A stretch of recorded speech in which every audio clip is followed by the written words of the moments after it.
ರಾಷ್ಟ್ರೀಯ ಕನ್ನಡ ಪತ್ರಿಕೆ, times group ಅವರಿಗೆ ಎಲ್ಲ ರೈತರು ಹಾಗೂ ಸೈಂಟಿಫಿಕ್ ಆಗ್ರೋ ಟೆಕ್ನಾಲಜಿ ವತಿಯಿಂದ ಹಾರ್ದಿಕ ಸ್ವಾಗತ. ಅವರಿಗೆ ಶ್ರೀ ರಘು ಹುಣಸೆಮರನಹಳ್ಳಿಯವರು ಒಂದು ಹೂಗುಚ್ಚು ನೀಡುವುದರಿಂದ ಅವರಿಗೆ ಸ್ವಾಗತಕ್ಕೆ ಬರಬೇಕು.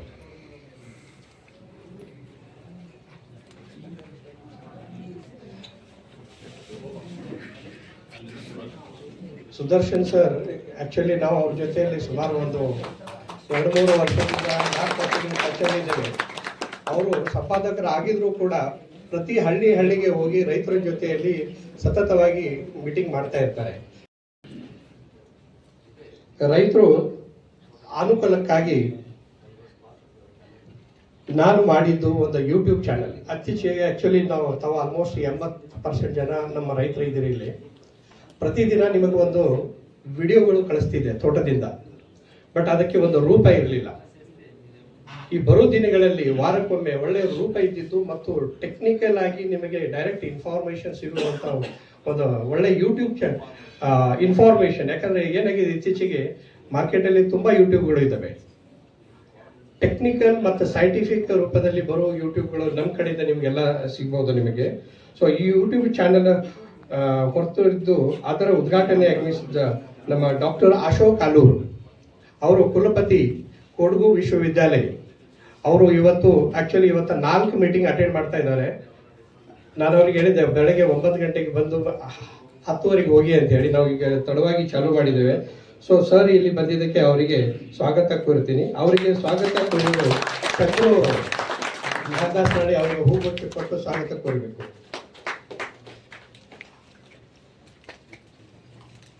ಧನ್ಯವಾದ. ಸೊ ಅದೇ ರೀತಿ ನಮಗೆ ಎಲ್ಲಕ್ಕಿಂತ ಮುಖ್ಯವಾಗಿ ತಾವೆಲ್ಲ ಇಲ್ಲಿ ಬಂದಿದ್ದು ಏನೋ ಒಂದು ಕಲಿಬೇಕು ಅಂತ. ಯಾಕಂದ್ರೆ ಇವತ್ತು ಬೆಳಗ್ಗೆಯಿಂದ ಸಂಜೆ 6 ಗಂಟೆ ತನಕ ಏನು ನೀವು ತರಬೇತಿ ಇರುತ್ತೆ ನೋಡಿ. ಆಕ್ಚುಲಿ ಹೇಗಿದೆ ಅಂದ್ರೆ, ಯಾವಾಗಲೂ ಒನ್ ವೇ ನಾಲೆಜ್ ಸೆಂಟರ್ ಇರೋದಿಲ್ಲ. ನೀವು ಒಂದು ಕೈ ಕೊಟ್ಟರೆ ನಾವು ಒಂದು ಕೈ ಕೊಟ್ಟಾಗ ಮಾತ್ರ ಬದಲಾವಣೆಗೆ ಚಾನ್ಸ್ ಇದೆ. ಅದೇ ತರ ಇವತ್ತು ನಮಗೆ ಸಂಪನ್ಮೂಲ ವ್ಯಕ್ತಿಗಳಾಗಿದ್ದು ಡಾಕ್ಟರ್ ರಾಘವೇಂದ್ರ ಆಚಾರಿ, ಇದು associate professor plant pathology, university of horticulture sciences Bagalkot. ಅವರು ಕೂಡ ನಿನ್ನೆ ಬಾಗಲಕೋಟೆಯಿಂದ ರಾತ್ರಿ ಬಂದಿದ್ದಾರೆ, ಇವತ್ತು ನಮ್ಮ ಜೊತೆಯಲ್ಲಿ ಇದ್ದಾರೆ. ಡಾಕ್ಟರ್ ರಾಘವೇಂದ್ರ ಆಚಾರ್ಯ ಅವರಿಗೆ ಮಹೇಶ್ ಅವರು ಹೂಗುಚ್ಚು ಕೊಟ್ಟು ಅವರಿಗೆ ಸ್ವಾಗತ ಮಾಡಬೇಕಂತ ವಿನಂತಿ.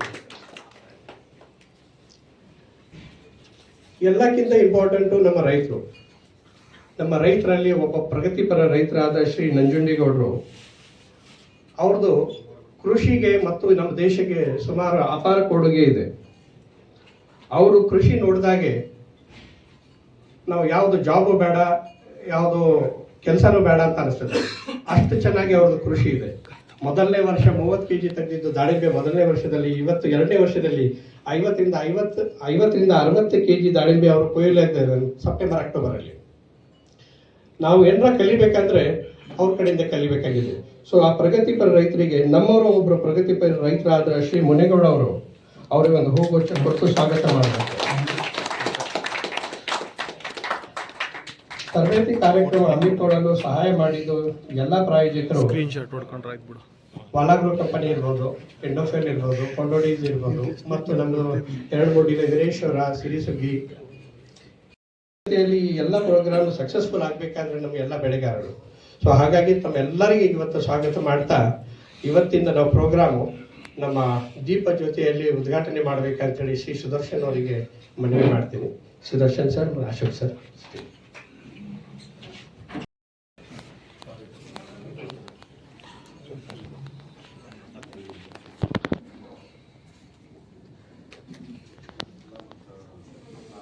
ಸ್ವಲ್ಪ ಕ್ಲೋಸ್ ಸರ್.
ಕ್ವಶನ್ ಸರಿ ಕೇಳಿ ರಿಕ್ವೆಸ್ಟ್ ಮಾಡಿದ್ದೀನಿ, ಸ್ವಲ್ಪ ಹೊತ್ತು ಇದ್ದು ಹೋದರೆ ನಮ್ಮ ರೈತರ ಯಶೋಗಾತಿ ಮತ್ತು ಅವ್ರ ತೊಂದರೆಗಳು ಎರಡೂ ಕೇಳ್ಕೊಂಡು ಹೋಗ್ಬೋದು. ಇವರು ನಿಮಗೆ ಒಂದು ಗೈಡ್ ಮಾಡಿದ ನಂತರ ಮಧ್ಯಾಹ್ನ 4 ಟೆಕ್ನಿಕಲ್ ಕ್ಲಾಸಸ್ ಇದ್ದಾವೆ. ಅದರೊಳಗೆ ಡಾಕ್ಟರ್ ರಾಘವೇಂದ್ರ ಆಚಾರಿ ಎಲ್ಲ ರೋಗದ ಬಗ್ಗೆ, ರೋಗಗಳು ಹೇಗೆ ಬರುತ್ತೋ, ರೋಗಗಳ ನಿರ್ವಹಣೆ ಹೇಗೆ ಮಾಡಬೇಕು, ಅದರಿಂದ ನಾವು ಆದಾಯಗಳು ಹೇಗೆ ಹೆಚ್ಚಿಗೆ ಮಾಡಬೇಕಂತೇಳಿ ಅವರು ಹೇಳ್ತಾರೆ. ಮತ್ತು ಕೊನೆಗೆ ಸಂಜೆ ಇಂಟ್ರಾಕ್ಷನ್, ಸಂಜೆ 4 ರಿಂದ 5 ಗಂಟೆ 6 ಗಂಟೆ ಮೇಲೆ ಇಂಟ್ರಾಕ್ಷನ್ ಇರುತ್ತೆ. ಅವ್ರದ್ದು ಪ್ರೆಸೆಂಟೇಷನ್ ಸತತವಾಗಿ 2 ತಾಸಲ್ಲಿ ಇರ್ಬೋದು. ಮಧ್ಯಾಹ್ನ ಲಂಚ್ ಬ್ರೇಕ್ ಆದ ನಂತರ ನಾನು ಒಂದು 2 ತಾಸು ನಾನು ಪ್ರೆಸೆಂಟೇಷನ್ ಮಾಡ್ತೀನಿ. ಈ ಬೇಸಾಯ ಪದ್ಧತಿಗಳು ಎಲ್ಲ ಬರೀ ಸಿಂಪರಣೆ ಮಾಡಿ ಗೊಬ್ಬರ ಮಾಡಿ ಇಳುವರಿ ನಮಗೆ ಬರೋದಿಲ್ಲ. ಬೇಸಾಯ ಪದ್ಧತಿಗಳು ನಾವು ಅಳವಡಿಸಿದರೆ ಮಾತ್ರ ನಮಗೆ ಇಳುವರಿ ತೆಗೆಯೋಕ್ಕೆ ಸಾಧ್ಯ ಉಂಟು. ಆಮೇಲೆ ಇದರ ಜೊತೆಯಲ್ಲಿ ನಮ್ಮ ಅಶೋಕ್ ಅಲ್ಲೂರು ಸರ್ ಎಕ್ಸ್ಪೋರ್ಟ್ ಹೇಗೆ ಮಾಡಬೇಕು, ಎಕ್ಸ್ಪೋರ್ಟಲ್ಲಿ ಏನು ತೊಂದರೆಗಳು ಆಗುತ್ತೆ, ಅದರ ಕ್ವಾಲಿಟಿ ಹೇಗಬೇಕು. ಈಗ ತಮಗೆಲ್ಲರಿಗೂ ಗೊತ್ತಿದ್ದಂಗೆ ಈಗೆಲ್ಲ ದಾಳಿಂಬೆ ಇಡೀ ದೇಶದಲ್ಲಿ ಹಾರ್ವೆಸ್ಟ್ ನಡೀತಾ ಇದೆ. ಮಹಾರಾಷ್ಟ್ರ ಇರ್ಬೋದು ಅಥವಾ ಈ ರಾಜಸ್ಥಾನ ಇರ್ಬೋದು. ರಾಜಸ್ಥಾನ, ಗುಜರಾತಲ್ಲಿ 50-60 ರೂಪಾಯಿ ರೇಟ್ ಇದೆ ಕೆಜಿಗೆ. ಬಟ್ ಮಹಾರಾಷ್ಟ್ರದಲ್ಲಿ 100-110 ರೂಪಾಯಿ ಇದೆ. ಅವ್ರದ್ದು ಹಣ್ಣು ಈ ಆಗಸ್ಟ್ 15 ಮುಗಿದೋಗುತ್ತೆ.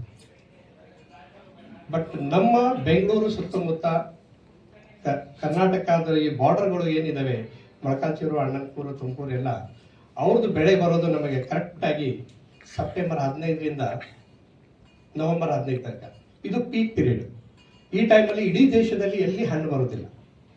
ತಾವೆಲ್ಲರೂ ಹೋದ ವರ್ಷ 150-250 ರೂಪಾಯಿ ತಾವೆಲ್ಲರೂ ದುಡ್ಡು ಮಾಡಿದ್ರಿ. ಈ ವರ್ಷನೂ ಅದೇ ರೇಟ್ ಬರಬಹುದು ಅಂತ ಹೇಳಿ ನಾವು ನಿರೀಕ್ಷೆ ಇಡ್ತಾ, ಆ ರೇಟು ಒಂದು ಭಾಗ, ಅದರ ತಕ್ಕಂತ ಅದರ ಕ್ವಾಲಿಟಿ ಕೂಡ ನಾವು ಬೆಳೆಸಬೇಕಾಗಿದೆ. ಆ ಕ್ವಾಲಿಟಿ ಬೆಳಿಬೇಕಾದ್ರೆ ನಾವು ಕಲಿಬೇಕಾಗಿದೆ. ಸೊ ಹಾಗಾಗಿ ಮಧ್ಯಾಹ್ನ ದಾಳಿಂಬೆಯಲ್ಲಿ, ಈ ಕೃಷಿಯಲ್ಲಿ ಈ ಗುಡ್ ಅಗ್ರಿಕಲ್ಚರ್ ಪ್ರಾಕ್ಟೀಸಸ್ ಯಾಕೆ ಹೇಳ್ತೇವೆ ಅಂದ್ರೆ, ಸುಮಾರು ಒಂದು 20-30 ವರ್ಷದಿಂದ ಇಡೀ ಜಗತ್ತಿನಲ್ಲಿ ಗುಡ್ ಅಗ್ರಿಕಲ್ಚರ್ ಪ್ರಾಕ್ಟೀಸಸ್ ಅಂತೇಳಿ ಪ್ರತಿಯೊಂದು ವಿಶ್ವವಿದ್ಯಾಲಯದಿಂದ ಒಂದು ಪ್ಯಾಕೇಜ್ ಆಫ್ ಪ್ರಾಕ್ಟೀಸಸ್ ಮಾಡಿರ್ತಾರೆ. ನಾವು ಏನು ನಿಮ್ಮ ಎದುರುಗಡೆ ನಿಂತ್ಕೊಂಡು ಮಾತಾಡಬೇಕಾದ್ರೆ ಕೃಷಿ ವಿಶ್ವವಿದ್ಯಾಲಯದಲ್ಲಿ ವಿಜ್ಞಾನಿಗಳು ಮಾಡಿದ್ದು ರಿಸರ್ಚ್ ವತಿಯಿಂದ. ನಾವೇನು ಸುಮ್ಮನೆ ಅಲ್ಲಿ ಇಲ್ಲಿ ಕಲ್ತ್ಕೊಂಡು ಮಾಡೋದಿಲ್ಲ. ಈ ಉದಾಹರಣೆಗೆ ಇವಾಗ ಡಾಕ್ಟರ್ ರಾಘವೇಂದ್ರ ಆಚಾರ್ಯ ಇದ್ದಾರೆ, ಡಾಕ್ಟರ್ ಅಶೋಕ್ ಅಲ್ಲೂರು ಅವರಿದ್ದಾರೆ. ಅವರು ಕೂಡ ಯೂನಿವರ್ಸಿಟಿಯಲ್ಲಿ ಮೊದಲು ಸೈಂಟಿಸ್ಟ್ ಆಗಿ ವರ್ಕ್ ಮಾಡ್ತಿದ್ರು. ಸೊ ಅವರು ಏನು ಸೈಂಟಿಸ್ಟ್ ಆಗಿ ಸೈಂಟಿಫಿಕ್ ಏನು ಡಾಕ್ಯುಮೆಂಟ್ ರೆಡಿ ಮಾಡ್ತಾರೆ, ಅದು ನಾವು ತಗೊಂಡು ಟೆಕ್ನಾಲಜಿ ರೂಪದಲ್ಲಿ ನಿಮಗೆ ಕೊಡೋದು. ಸೊ ಯಾವಾಗ ಈ ಸೈನ್ಸ್ ಅಂಡ್ ಟೆಕ್ನಾಲಜಿ ಜೊತೆಗೆ ಬಂದಾಗೆ ರೈತರ ಅದ್ರ ಜೊತೆಯಲ್ಲಿ ಒಂದು ಸಪೋರ್ಟ್ ಸಿಕ್ಕಿದ್ರೆ ದ ಬೆಸ್ಟ್ ಕ್ವಾಲಿಟಿ ನಾವು ತೆಗಿಬಹುದು. ಹಾಗಾಗಿ ದಾಳಿಂಬೆ ಕೃಷಿಯಲ್ಲಿ ಉತ್ತಮ ಬೇಸಾಯ ಪದ್ಧತಿಗಳ ಬಗ್ಗೆ ನಾನು ಮಧ್ಯಾಹ್ನ ಹೇಳ್ತೀನಿ. ಅದಕ್ಕಿಂತ ಮುಂಚೆ ಆ ಎಕ್ಸ್ಪೋರ್ಟಿಗೆ ಸಂಬಂಧಪಟ್ಟಿದ್ದು ನಮ್ಮ ಜೊತೆಯಲ್ಲಿ ಇವತ್ತು ನಾಗರಾಜ್ ತಿಮ್ಮೇಗೌಡರು ಇದ್ದಾರೆ. ಅವರು ದಾಳಿಂಬೆಯಲ್ಲಿ ಹೈ ಕ್ವಾಲಿಟಿ ಹೇಗೆ ತೆಗಿಬಹುದು, ಕಲರ್ ಹೇಗೆ ಬರುತ್ತಿಂದು, ಟೇಸ್ಟ್ ಹೇಗೆ ಬರುತ್ತೋ, ಸ್ಕಿನ್ ಹೇಗೆ ದಪ್ಪ ಮಾಡಬಹುದು, ಎಕ್ಸ್ಪೋರ್ಟ್ ಕ್ವಾಲಿಟಿ ಹೇಗೆ ತೆಗಿಬಹುದು, ಆ ಎಕ್ಸ್ಪೋರ್ಟ್ ಕ್ವಾಲಿಟಿ ನಮ್ಮ ಕರ್ನಾಟಕದಲ್ಲೇ, ನಮ್ಮ ಬೆಂಗಳೂರಲ್ಲಿ ಹೇಗೆ ಮಾರಬಹುದು, ಅದರ ಬಗ್ಗೆ ಅವರು ಒಂದು 15-20 ನಿಮಿಷ ಅವರು ಮಾತಾಡ್ತಾರೆ. ಆಮೇಲೆ ನಾನು ಸುಮಾರು ಅಲ್ಲಿ ಬೀಕರ್ಸು, ಕೊನಿಕಲ್ ಫ್ಲಾಸ್ಕು, ಕೆಮಿಕಲ್ಸ್ ಇಟ್ಟಿದ್ದೀನಿ. ಎಲ್ಲಕ್ಕಿಂತ ಇಂಪಾರ್ಟೆಂಟ್ ಏನಿದೆ, ತಾವೆಲ್ಲರೂ ಸುಮಾರು ವರ್ಷದಿಂದ ಕೃಷಿ ಮಾಡ್ತಾ ಇದ್ದೀರಿ. ತಮ್ಮೆಲ್ಲರಿಗೂ ಗೊತ್ತಿದ್ದಾಗೆ ನಾವು ಏನೋ ಒಂದು ಗಿಡದಲ್ಲಿ ಸಿಂಪರಣೆ ಮಾಡಿದಾಗೆ ಆ ಸೊಲ್ಯೂಷನ್ pH ಎಷ್ಟಿರಬೇಕು, ಎಷ್ಟು pH ಇದ್ರೆ ಗಿಡಗಳು ಆ ಆಹಾರ, ಫಂಗಿಸೈಡ್, ಇನ್ಸೆಕ್ಟಿಸೈಡ್ ಒಳಗಡೆ ತಗೊಳುತ್ತೋ ಹೊರಗಡೆ ಹಾಕುತ್ತೋ ಯಾರಿಗೂ ಗೊತ್ತಿಲ್ಲ. ನಾವೇನಿದೆ ಸ್ಟ್ಯಾಂಡರ್ಡ್ 2 ಗ್ರಾಮ್ ಪರ್ ಲೀಟರ್ ಹಾಕಿ ನಾವು ಸಿಂಪರಣೆ ಮಾಡ್ತೇವೆ. ತಮ್ಮೆಲ್ಲರಿಗೂ ಗೊತ್ತಿದ್ದಂಗೆ ಉತ್ತರ ಕರ್ನಾಟಕದಲ್ಲಿ ಬ್ಲ್ಯಾಕ್ ಸಾಯಿಲ್ pH 8-8.5, ನಮ್ಮ ಬೆಂಗಳೂರು ಸುತ್ತಮುತ್ತ ಆಲ್ಮೋಸ್ಟ್ ಒಂದು 6-6.5 pH ಇದೆ. ಭೂಮಿಯಲ್ಲಿ ಇಷ್ಟು ಬದಲಾವಣೆ ಇದ್ದಾಗೆ ನೀರಲ್ಲಿ ಕೂಡ ಬದಲಾವಣೆ ಇರಲೇಬೇಕು. ಭೂಮಿಯಿಂದ ನೀರಿನ ಹೊರಗಡೆ ಏನ್ ಬರೋದು ಅದೊಂದು pH ರಸಸಾರ ಅಂತ ಏನ್ ಹೇಳ್ತೇವೆ, 6.5ರಿಂದ ಹಿಡಿದು ನಮ್ಮ ಧಾರವಾಡ ಹತ್ರ ಒಂದು ಧಾರವಾಡ ಬಾಗಲಕೋಟೆ ಮಧ್ಯದಲ್ಲಿ pH 8.5 ಇದೆ ನೀರಿನ pH. ಅದ್ರೊಳಗೆ ಹಾರ್ಡ್ನೆಸ್ ಜಾಸ್ತಿ ಬರುತ್ತೆ, ಬೈಕಾರ್ಬೊನೇಟ್ ಜಾಸ್ತಿ ಬರುತ್ತೆ. ಅದು ಸ್ಪ್ರೇಗೆಲ್ಲ ಬಳಸಂಗಿಲ್ಲ. ಬಳಸಿದ್ರೆ ಕೊಟ್ಟಿದ್ದ ಕೆಮಿಕಲ್ಸ್ ಗಿಡಕ್ಕೆ ತಗೊಳ್ಳೋದು. ಅದ್ರ ಎಲ್ಲ. ನಮಸ್ಕಾರ, ಡಾಕ್ಟರ್ ಸುನೀಲ್ ತಾಂಬಳೆ. ಇವತ್ತಿಂದು ಟಾಪಿಕ್ ನಿಮಗೆ ನಾನು ಎಕ್ಸ್ಪ್ಲನೇಷನ್ ಮಾಡ್ಬೇಕಾಗಿದ್ರೆ ದಾಳಿಂಬೆಯಲ್ಲಿ ವಾಟರ್ ಶೂಟ್ ಅದರ ಮಹತ್ವ ಮತ್ತು ಅದರ ಪರಿಣಾಮ. ಅದು ವಾಟರ್ ಶೂಟ್ ಬರೋದು ಹೇಗಾದ್ರೆ ನಮ್ಮ ಬುಡದಂತ ಅತಿ ಪ್ರಮಾಣದಲ್ಲಿ ನೀರಾಗಿ ಮತ್ತು ನಾವು ಒಂದು ನಾಟಿ ಮಾಡಿದ ನಂತರ ನಾವು ಅದಕ್ಕೆ ಬೆಡ್ ರೇಜು ಅತಿ ಪ್ರಮಾಣದಲ್ಲಿ ಅರ್ಧ ಅಡಿ ಮುಕ್ಕಾಲು ಅಡಿ ಒಂದು ಅಡಿ ತನಕ ಮಾಡಿದ್ರೆ ವಾಟರ್ ಅಕ್ಯುಮುಲೇಷನ್ ಆಗಿ ಆ ಕಣ್ಣಿಂದ ಜಾಸ್ತಿ ಪ್ರಮಾಣದಲ್ಲಿ ನಮಗೆ ಒಂದು ಶೂಟ್ಸ್ಗಳು ಲೈಟ್ ಗ್ರೀನ್ ಆಗಿ ಶೂಟ್ಸ್ ಬರ್ತಿರ್ತವೆ, ಅದಕ್ಕೆ ವಾಟರ್ ಶೂಟ್ ಅಂತ ಕರೀತೇವೆ. ಸೊ ಈ ತರ ಒಂದು ಸತತವಾಗಿ ವಾಟರ್ ಶೂಟ್ಸ್ ಬರೋದು ವತಿಯಿಂದ ನಮ್ಮ ಗಿಡದಲ್ಲಿ ಬುಡದಲ್ಲಿ ಎಲ್ಲ ಹೊಸ ಶೂಟ್ಸ್ ಬಂದಾಗ ಅದಕ್ಕೆ ಸಕಿಂಗ್ ಪೇಸ್ಟ್ಗಳು ಡಾಕ್ಟರ್ ಸುನೀಲ್ ತಮ್ಗಾರ್ ಇದ್ದಾರೆ. ಅವರ ಟೀಮು ತುಂಬಾ ಅರ್ಥಪೂರ್ಣವಾಗಿ ನಮ್ಮ ಭಾಗದ ದಾಳಿಂಬೆ ರೈತರ ಜೊತೆಗೆ ಕೆಲಸ ಮಾಡ್ತಾ ಇದೆ. ಸೊ ಆ ಒಂದು ದಿಸೆಯಲ್ಲಿ ಇವತ್ತು ದಾಳಿಂಬೆಯಲ್ಲಿ ಉತ್ತಮ ಬೇಸಾಯ ಪದ್ಧತಿಗಳು ಅವುಗಳ ಬಗ್ಗೆ ಬಹಳ ವಿಸ್ತೃತವಾಗಿರ್ತಕ್ಕಂಥ ಚರ್ಚೆ ಮತ್ತು ಸಂವಾದವನ್ನು ಮಾಡುವ ಸಲುವಾಗಿ ಈ ಒಂದು ಕಾರ್ಯಕ್ರಮವನ್ನು ಹಮ್ಮಿಕೊಳ್ಳಲಾಗಿದೆ. ಕಾರ್ಯಕ್ರಮದ ವೇದಿಕೆಯಲ್ಲಿರ್ತಕ್ಕಂಥ ಶ್ರೀಯುತ ಸುದರ್ಶನ್ ಅವರೇ, ರೈತರಾಗಿರ್ತಕ್ಕಂಥ ನಂಜುಂಡೇಗೌಡರೇ, ನನ್ನ ಆತ್ಮೀಯ ಮಿತ್ರರಾಗಿರ್ತಕ್ಕಂಥ ಡಾಕ್ಟರ್ ಆಚಾರ್ಯ ಅವರೇ, ಮತ್ತು ಎಲ್ಲದಕ್ಕೂ ಮೂಲಭೂತ ಕಾರಣೀಭೂತರಾಗಿರ್ತಕ್ಕಂಥ ಡಾಕ್ಟರ್ ತಮ್ಗಾಳೆ ಅವರೇ, ಈ ಕಾರ್ಯಕ್ರಮದಲ್ಲಿ ಭಾಗವಹಿಸಿರ್ತಕ್ಕಂಥ ಎಲ್ಲ ದಾಳಿಂಬೆ ಬೆಳೆಗಾರರು, ಈ ಭಾಗದ ಎಲ್ಲ ಅನ್ನದಾತರ ಎಲ್ಲರಿಗೂ ಶರಣಾರ್ಥ.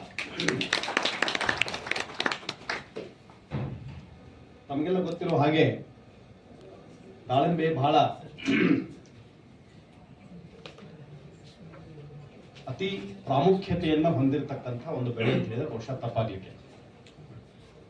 ಈ ದಾಳಿಂಬೆಯ ಬೆಳೆಗೆ ಸಂಬಂಧಿಸಿರ್ತಕ್ಕಂಥ ಹಲವಾರು ವಿಚಾರಗಳನ್ನು ಇವತ್ತಿನ ಕಾರ್ಯಕ್ರಮದಲ್ಲಿ ಚರ್ಚೆ ಮಾಡಲಾಗ್ತದೆ. ಅದರ ಜೊತೆಗೆ ಇವತ್ತು ಬಹಳ ಮುಖ್ಯವಾಗಿರ್ತಕ್ಕಂಥ ಒಂದು ಯೂಟ್ಯೂಬ್ ಚಾನೆಲ್ ಅನ್ನು ಕೂಡ ಅವರು ಪ್ರಾರಂಭ ಮಾಡಿದ್ದಾರೆ. ಉದ್ದೇಶ ಏನು ಅಂದ್ರೆ ದಾಳಿಂಬೆಗೆ ಸಂಬಂಧಿಸಿರ್ತಕ್ಕಂಥ ಎಲ್ಲಾ ತಂತ್ರಜ್ಞಾನಗಳು, ದಾಳಿಂಬೆಯ ಉತ್ಪಾದನೆಗೆ ಮತ್ತು ಅದರ ಮಾರುಕಟ್ಟೆಗೆ ಬೇಕಾಗಿರ್ತಕ್ಕಂಥ ಎಲ್ಲ ಮಾಹಿತಿಯನ್ನ ಬೇರೆ ಬೇರೆ ಹಂತಗಳಲ್ಲಿ ವಿಡಿಯೋಗಳ ಮುಖಾಂತರ ನಿಮಗೆ ಹಂಚಿಕೊಳ್ಳಲಿಕ್ಕೆ ಇದೊಂದು ಬಹಳ ದೊಡ್ಡ ಸಾಧನ ಅಂತ ಹೇಳಿದ್ರೆ ಬಹುಶಃ ತಪ್ಪಾಗ್ಲಿಕ್ಕೆ. ಸೊ ಹಾಗಾಗಿ ನನ್ನ ಒಂದು ಸಜೆಷನ್ ಏನು ಅಂದ್ರೆ, ನಾನು ಇದಕ್ಕೆ ಮೊದಲು ಸಬ್ಸ್ಕ್ರೈಬ್ ಮಾಡ್ತೇನೆ. ನೀವೆಲ್ಲರೂ ಇಲ್ಲಿ ಕೂತಿರ್ತಕ್ಕಂಥ ರೈತರು ಈ ಹಾಲನ್ನು ಬಿಟ್ಟು ಇವತ್ತು ತರಬೇತಿಯನ್ನು ಮುಗಿಸಿ ಹೋಗುವುದಕ್ಕಿಂತ ಮುಂಚೆ ಎಲ್ಲರೂ ಸಬ್ಸ್ಕ್ರೈಬ್ ಮಾಡಿ ಮತ್ತೆ ಹೊಸದಾಗಿ ಅದರಲ್ಲಿ ಹಂಚಿಕೊಳ್ಳಲಾಗ್ತಕ್ಕಂಥ ಎಲ್ಲ ಮಾಹಿತಿಯನ್ನ ಅರ್ಥೈಸಿಕೊಂಡು ಅವುಗಳನ್ನು ಅಳವಡಿಸಿಕೊಳ್ತಕ್ಕಂಥ ಪ್ರಯತ್ನವನ್ನು ಎಲ್ಲರೂ ಮಾಡಬೇಕು ಅನ್ನುವಂಥದ್ದು ನನ್ನ ಒಂದು ವಿನಂತಿ. ಆದ್ಮೇಲೆ ಬಹಳಷ್ಟು ಜನ ರೈತರು ನನಗೆ ಇಲ್ಲಿದ್ದ ಪರಿಚಯದವರು. ನಿಮ್ಮ ದಾಳಿಂಬೆ ಹೊಲಗಳನ್ನ, ಕ್ಷೇತ್ರಗಳನ್ನು ಕೂಡ ನಾನು ಭೇಟಿ ಮಾಡಿದೆ. ಬಹಳ ಅದ್ಭುತವಾದ ರೀತಿಯಲ್ಲಿ ದಾಳಿಂಬೆಯನ್ನು ನೀವು ಬೆಳೀತಾ ಇದ್ದೀರಿ. ನಮ್ಮ ದೇಶದ ಒಂದು ವಿಚಾರಕ್ಕೆ ಬಂದಾಗ ಮಹಾರಾಷ್ಟ್ರ, ಗುಜರಾತ್ ಅಂತ 2-3 ರಾಜ್ಯಗಳನ್ನು ಬಿಟ್ಟರೆ ಅತಿ ಹೆಚ್ಚು ದಾಳಿಂಬೆಯನ್ನು ಬೆಳೀತಕ್ಕಂಥ ರಾಜ್ಯಗಳಲ್ಲಿ ಕರ್ನಾಟಕವೂ ಕೂಡ ಬರ್ತದೆ. ಆದರೆ ನಮ್ಮ ಪ್ರತಿಶತ ಕೊಡುಗೆ ಬಹಳ ಕಡಿಮೆ. ಈಗ ಮಹಾರಾಷ್ಟ್ರ ಕೆಲವೊಂದು ಅಧ್ಯಯನಗಳಲ್ಲಿ 50ಕ್ಕಿಂತ ಹೆಚ್ಚು ಪರ್ಸೆಂಟೇಜ್, 80% ನಾವು ಬೆಳಿತೀವಿ ಅಂತ ಅವ್ರು ಹೇಳ್ತಾರೆ. ಅದಾದ್ಮೇಲೆ ಗುಜರಾತ್ ಒಂದು 15ರಿಂದ 20%, 22% ಅವ್ರು ಬೆಳಿತಾರೆ. 10-12% ರೇಂಜಲ್ಲಿ ನಾವಿದ್ದೀವಿ. ನಮ್ಮಲ್ಲಿಯೂ ಕೂಡ ನಮ್ಮ ಇಡೀ ರಾಜ್ಯಾದ್ಯಂತ ಈ ಬೆಳೆಯನ್ನು ಬೆಳೆಯಲಾಗ್ತಾ ಇಲ್ಲ. ನಮ್ಮ ಉತ್ತರ ಕರ್ನಾಟಕದ ಬಿಜಾಪುರ, ಬಾಗಲಕೋಟೆ, ಕೊಪ್ಪಳ, ರಾಯಚೂರು ಸ್ವಲ್ಪ ಭಾಗದಲ್ಲಿ ಎಲ್ಲ ಬೆಳೆಯೋದಿಲ್ಲ, ಗದಗಿನ ಸ್ವಲ್ಪ ಭಾಗ, ಆಮೇಲೆ ನಮ್ಮ ಚಿತ್ರದುರ್ಗ, ಎಲ್ಲದಕ್ಕೂ ಮುಖ್ಯವಾಗಿ ಬೆಂಗಳೂರಿನ ಈ ಭಾಗದಲ್ಲಿ, ಉತ್ತರ ಬೆಂಗಳೂರು ಭಾಗದಲ್ಲಿ ಬಹಳಷ್ಟು ರೈತರು ಬಹಳ ಸುಂದರವಾಗಿ ಈ ಬೆಳೆಯನ್ನು ನೀವು ಮಾಡ್ತಾ ಇದ್ದೀರಿ. ಬಹಳಷ್ಟು ಸಮಸ್ಯೆಗಳ ಮಧ್ಯನೂ ಕೂಡ ಅತ್ಯಂತ ಸಕ್ಸಸ್ಫುಲ್ ಆಗಿ ಫಲಪ್ರದವಾಗಿ ಈ ಬೆಳೆಯನ್ನ ಬೆಳೀತಕ್ಕಂಥ ಒಂದು ಪ್ರಯತ್ನ ಇಲ್ಲಿ ನೆರವೇರಿದೆ. ಇದು ಒಂದು ಒಳ್ಳೆಯ ಒಂದು ವಿಚಾರ. ಇದರ ಜೊತೆಗೆ ನಾವು ಬೆಳೆದಿರ್ತಕ್ಕಂಥ ಉತ್ಪನ್ನವನ್ನು ಬರೀ ಯಾರೋ ಮಧ್ಯವರ್ತಿಗಳಿಗೆ ಕೊಟ್ಟು ನಾವು ಕಡಿಮೆ ಲಾಭಾಂಶವನ್ನು ಪಡೆದುಕೊಳ್ಳುವಂತಹದ್ದು ಖಂಡಿತ ನಮ್ಮ ಗುರಿ ಆಗಬಾರ್ದು. ಇಲ್ಲಿಯವರೆಗೆ ಸಾಕಷ್ಟು ನೀವು ಪ್ರತಿಯೊಬ್ಬರು ಇಲ್ಲಿ ಕೂತಿರ್ತಕ್ಕಂಥ ಪ್ರತಿಯೊಬ್ಬ ರೈತರು ಕೂಡ ಒಂಥರ ನೀವು ದಾಳಿಂಬೆ ಬೆಳೆಯನ್ನು ಬೆಳೀತಕ್ಕಂಥ ವಿಜ್ಞಾನಿಗಳಂತ ಹೇಳಿದ್ರೆ ಅತಿಶಯೋಕ್ತಿ ಆಗ್ಲಿಕ್ಕಿಲ್ಲ. ಸೊ ಆ ದಿಸೆಯಲ್ಲಿ ಉತ್ಪಾದನೆಯ ಭಾಗವನ್ನು ಇವತ್ತು ಸಾಕಷ್ಟು ಅದರ ಬಗ್ಗೆ ಚರ್ಚೆ ಮಾಡ್ತೀವಿ. ಅದಾದ್ಮೇಲೆ ನಾವು ಬೆಳೆದಿರತಕ್ಕಂಥ ದಾಳಿಂಬೆಯನ್ನ ಹೊರದೇಶಗಳಿಗೆ ರಫ್ತು ಮಾಡಬೇಕಾದ್ರೆ ಉತ್ಪಾದನಾ ಹಂತದಲ್ಲಿಯೇ ಕೆಲವೊಂದು ಪದ್ಧತಿಗಳನ್ನು ನಾವು ಅನುಸರಿಸಬೇಕಾಗ್ತದೆ. ಈಗ ಉದಾಹರಣೆಗಾಗಿ ಅವರು ಪ್ರಮಾಣೀಕರಣ ಬಗ್ಗೆ ಮಾತಾಡ್ತಾ ಇದ್ರು. ಸರ್ಕಾರದ ಸಂಸ್ಥೆಗಳಿದ್ದಾವೆ, ಯೂರೋ ಗ್ಯಾಪ್ ಇದೆ, ಬಹಳಷ್ಟು ಬೇರೆ ಬೇರೆ ಸಂಘ ಸಂಸ್ಥೆಗಳು ನೀವು ಬೆಳೆದಿರ್ತಕ್ಕಂಥ ಬೆಳೆಯನ್ನ ಪ್ರಮಾಣೀಕರಿಸ್ತಕ್ಕಂಥ ಒಂದು ಪ್ರಕ್ರಿಯೆಯಲ್ಲಿ ತೊಡಗಿಸಿಕೊಂಡಿದೆ. ಸೊ ಅಂತ ಒಂದು ಪ್ರಕ್ರಿಯೆ ಉದಾಹರಣೆಗಾಗಿ ನಾವು ಈಗ ಮುಂಬರುವ ದಿನಗಳಲ್ಲಿ ಏನಾದರೂ ಯುರೋಪ್ನ ಬೇರೆ ಬೇರೆ ರಾಷ್ಟ್ರಗಳಿಗೆ ನಮ್ಮ ಹಣ್ಣನ್ನು ನಾವು ಕಳಿಸ್ಬೇಕು ಅಂತಂದ್ರೆ ಗುಣಮಟ್ಟದ ಬಗ್ಗೆ ಬಹಳಷ್ಟು ಅವರು ವಿಚಾರ ಮಾಡ್ತಾರೆ, ತಲೆ ಕೆಡಿಸ್ಕೊಳ್ತಾರೆ. ಸೊ ಹಾಗಾಗಿ ಅಂತಹ ದೇಶಗಳಿಗೆ ಉದಾಹರಣೆಗಾಗಿ ಅಮೆರಿಕಕ್ಕೆ ಹೋಗೋದಾಗಲಿ ಅಥವಾ ಯುರೋಪ್ನ ಖಂಡದ ವಿವಿಧ ರಾಷ್ಟ್ರಗಳಿಗೆ ನಾವು ನಮ್ಮ ಹಣ್ಣುಗಳನ್ನ ರಫ್ತು ಮಾಡಬೇಕು ಅಂದ್ರೆ ನೀವು ಅನುಸರಿಸ್ತಕ್ಕಂತಹ ಬೇಸಾಯ ಪದ್ಧತಿಯಲ್ಲಿ ಬಹಳ ಜಾಗರೂಕತೆಯಿಂದ ಮಾಡಬೇಕು. ಉದಾಹರಣೆಗಾಗಿ ಕೆಲವೊಂದು ರಾಸಾಯನಿಕಗಳಿದ್ದಾವೆ, ಕ್ರಿಮಿನಾಶಕಗಳಿರ್ಬೋದು, ರೋಗನಾಶಕಗಳಿರ್ಬೋದು. ಉತ್ಪಾದನಾ ಹಂತದಲ್ಲಿ ಉತ್ತಮ ಬೇಸಾಯ ಕ್ರಮಗಳನ್ನ ನೀವು ಅಳವಡಿಸಿಕೊಳ್ಳಲೇಬೇಕು. ಒಂದು. ಎರಡನೇದು, ಎಕ್ಸ್ಪೋರ್ಟ್ಗೆ ಅವಶ್ಯಕತೆಗೆ ತಕ್ಕಂತೆ ಅವುಗಳನ್ನ ಗ್ರೇಡಿಂಗ್ ಮಾಡಲೇಬೇಕು. ಮೂರನೇದು, ನೀವು ಕೊಯ್ಲು ಮಾಡುವುದಕ್ಕಿಂತ ಮುಂಚೆ ಬಳಸ್ತಕ್ಕಂಥ ರಾಸಾಯನಿಕಗಳ ಬಗ್ಗೆ ನಿಮಗೆ ಸಂಪೂರ್ಣವಾದ ಅರಿವು ತಿಳುವಳಿಕೆ ಇರಬೇಕು. ಯಾವಾಗ ಯಾವ ಅವಧಿಯ ಒಳಗೆ ಅವುಗಳನ್ನು ಬಳಸಬೇಕು ಅಂತಕ್ಕಂಥದ್ದು ಇದು ಬಹಳ ಮುಖ್ಯವಾಗಿರ್ತಕ್ಕಂಥ. ಇನ್ನು ಎಕ್ಸ್ಪೋರ್ಟ್ ಲಿಂಕೇಜ್ ವಿಚಾರಕ್ಕೆ ಬಂದಾಗ ನಾವೆಲ್ಲರೂ ನಿಮ್ಗೆ ಹೆಲ್ಪ್ ಮಾಡಲಿಕ್ಕೆ ನಾವು ಸಾಧ್ಯ ಇದೆ. ಅವರು ಏನೋ ಇದನ್ನ ಒಂದು ಇನಿಷಿಯೇಟಿವ್ ತಗೊಂಡು ನೀವೆಲ್ಲರೂ ಕೂಡಿ ನೀವು ಅದನ್ನ ಮಾಡಬಹುದು. ಇವು ಮೂರು ವಿಚಾರದಲ್ಲಿ ನೀವು ಕಾಂಪ್ರಮೈಸ್ ಮಾಡೋಕ್ಕಾಗಲ್ಲ. ಸರ್, ಈಗ ಎಕ್ಸ್ಪೋರ್ಟ್ ಬಗ್ಗೆ ಹೇಳಿದ್ರಿ, ತುಂಬಾ ಖುಷಿ ಆಯ್ತು. ಮೇನ್ ಎಕ್ಸ್ಪೋರ್ಟ್ ಮಾಡೋದು ಎಲ್ಲರೂ ದುಡ್ಡು ಜಾಸ್ತಿ ಬರಲಿ ಅಂತ, ಕರೆಕ್ಟ್ ಅಲ್ಲ ಸರ್? ಆದ್ರೆ ಎಕ್ಸ್ಪೋರ್ಟ್ ಮಾಡ್ಬೇಕಾದ್ರೆ ನಮ್ಮ ಲೋಕಲ್ ಮಾರ್ಕೆಟ್ಗೂ ನಮ್ಮ ಇಂಡಿಯಾದಲ್ಲಿ ಏನು ಮಾರ್ಕೆಟ್ಗೂ ನಮ್ಮ ಎಕ್ಸ್ಪೋರ್ಟ್ ಇಂಟರ್ನ್ಯಾಷನಲ್ ಹೋದಾಗ ಅಮೌಂಟ್ ಎಷ್ಟು ಡಿಫ್ರೆನ್ಸ್ ಬರುತ್ತೆ, ಅದು ಇಂಪಾರ್ಟೆಂಟ್ ಅಲ್ವಾ ಸರ್? ಅದನ್ನ ಸ್ವಲ್ಪ ಎಕ್ಸ್ಪ್ಲೇನ್ ಮಾಡಿದ್ರೆ ಚೆನ್ನಾಗಿ. ಬಹಳ ಇಂಪಾರ್ಟೆಂಟ್ ಪ್ರಶ್ನೆ ನೀವು ಕೇಳಿದೆ. ಯಾವುದೇ ವ್ಯಾಪಾರಿ, ರೈತನು ಕೂಡ ಇಷ್ಟು ದಿವಸ ನಾವು ಬರೇ ಕೃಷಿ ಮಾಡೋದು, ಅನ್ನ ಬೆಳೆಯೋದು, ಆಹಾರ ಬೆಳೆಯೋದು, ಹಣ್ಣು ಬೆಳೆಯೋದು, ಜನರದೆಲ್ಲ ದೇಶದ ಜನರೆಲ್ಲ ಹೊಟ್ಟೆ ನಮ್ಮ ಮನೆಗೆ ನಾವು ಹೋಗ್ಬಿಡೋದು ಅಷ್ಟೇ ಮಾಡಿ. ರೈತನೂ ಕೂಡ ಒಬ್ಬ ವ್ಯಾಪಾರಿಯ ರೀತಿಯಲ್ಲಿ ವಿಚಾರಿಸಬೇಕು. ಅದನ್ನ ಮಾಡಿದಾಗ ಮಾತ್ರ ನಾವು ಒಬ್ಬ ರೈತರಾಗಲಿಕ್ಕೆ ಸಾಧ್ಯ. ಇಷ್ಟು ದಿವಸ ನಾವು ಬರೀ ಕೊಡೋದೆ, ಇದೂ ಇಲ್ಲ, ನಾವು ಇದಾಗಲಿ ಅಂತ ಹೇಳೋದಿಲ್ಲ, ಮಾಹಿತಿಯನ್ನು ತಗೊಳ್ಳಿ.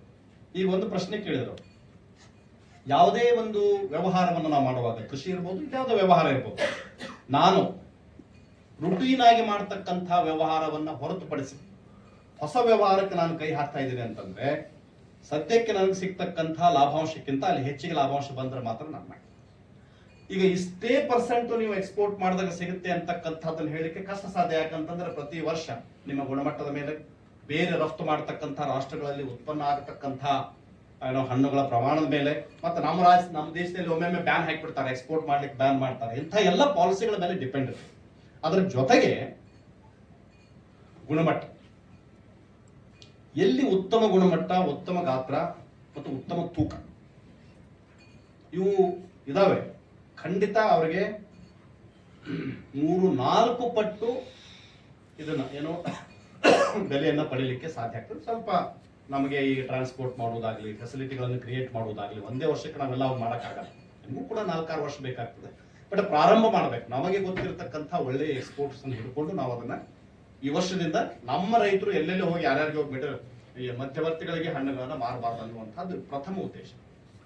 ಎಷ್ಟು ಪ್ರಮಾಣದಲ್ಲಿ ನಿಖರವಾಗಿ ಎಷ್ಟು ಪ್ರಮಾಣದಲ್ಲಿ ಹೆಚ್ಚಿನ ಒಂದು ಉತ್ಪನ್ನ ಬರ್ತದೆ ಅಂತ ಹೇಳೋದು ಸ್ವಲ್ಪ ಕಷ್ಟ ಸಾಧ್ಯವಾಗಿರ್ತಕ್ಕಂಥ ವಿಚಾರವಾದರೂ ಕೂಡ ಗ್ರೇಡಿಂಗ್ ಏನಿದೆ, ಗ್ರೇಡಿಂಗು, ಗಾತ್ರ, ತೂಕ, ಈ ಮೂರುಗಳ ಆಧಾರದ ಮೇಲೆ ನೀವು ನಿಖರವಾಗಿರ್ತಕ್ಕಂಥ ಬೆಲೆ. ಯಾಕಂದ್ರೆ ನೀವು ಬೇರೆ ರಾಷ್ಟ್ರಗಳು ರಫ್ತು ಮಾಡತಕ್ಕಂಥ ರಾಷ್ಟ್ರಗಳ ಹಣ್ಣುಗಳ ಜೊತೆಗೆ ನೀವು ಕಾಂಪೀಟ್ ಮಾಡಲಿಕ್ಕೆ ಸಾಧ್ಯ.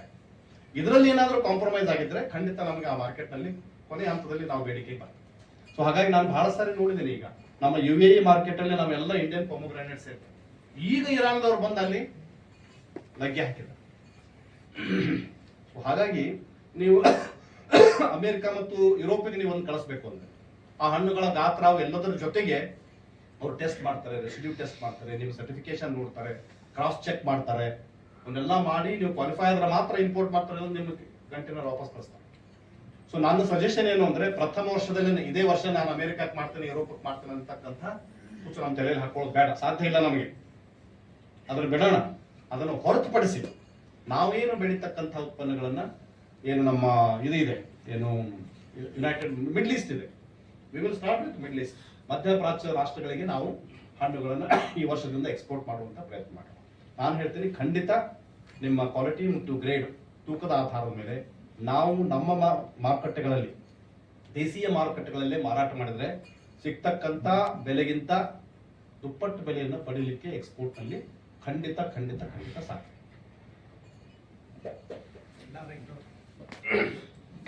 ನೋಡಿ ಒಂದು ಪ್ರಶ್ನೆ,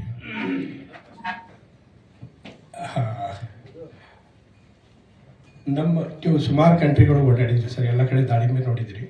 ನಮ್ಮ ಈ ಬೆಂಗಳೂರು ಸುತ್ತಮುತ್ತ ಇರೋ ದಾಳಿಂಬೆ ಕ್ವಾಲಿಟಿ ಮತ್ತು ಏರಿಯಲ್ಸ್ ಟೇಸ್ಟು ನೀವು ಬೇರೆ ಯಾವ ದೇಶದ ಜೊತೆ ಕಂಪೇರ್ ಮಾಡ್ತೀರಾ? ಮತ್ತು ನಮ್ಮ ರೈತರಿಗೆ ಅದು ಬರೀ ಅವ್ರು ಮಾರಾಟ ಮಾಡಬೇಕು, ಅವರು ಕೂಡ ಮನೆಯಲ್ಲಿ ತಿನ್ಬೇಕಂತ ಹೇಳಿ 2 ಸಜೆಷನ್ ಬೇಕಾಗಿದೆ. ಭಾಳ ಇಂಪಾರ್ಟೆಂಟ್.